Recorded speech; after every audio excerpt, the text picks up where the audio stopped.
And it's interesting. I, being an outsider, but also someone who's quite integrated in Albania way, I do see many things which I think are probably related to what's happened in the past. You know, very minor things in society. So I agree with you on that point.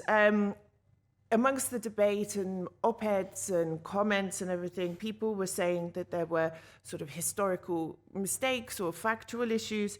But I think the analysis of these depends on whether it was a fact or a fiction. And you said earlier that it started off as a sort of a philosophical take and then evolved. So can you clarify what genre is the book exactly? And when it comes to dealing with a painful history like you did in your book, is there a red line, and where is that red line for using your creative license?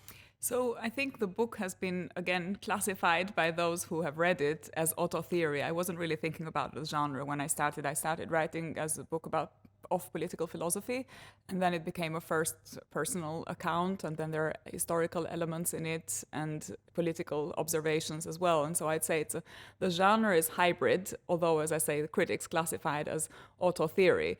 I would say that the events are reconstructed from memory, and especially in the American edition, there is a disclaimer at the beginning of the book that says that some facts have been condensed and some events have been reconstructed from memory. And from what I have seen, some of the gaps or some of the factual mistakes that you point out have to do with reconstructions from memory. So just to give you an example, I think I had written in my diary that in 1991, when the book starts and there was a protest in Durrës, I went and hid behind the Stalin statue. Now it has been pointed out that the statue didn't have legs.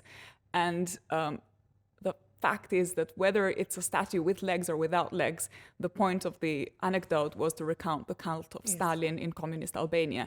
So if there had been a factual mistake and I'd said instead of the Stalin statue there was a Churchill statue, maybe that would have had a massive impact on the argument because it would have completely distorted the interpretation.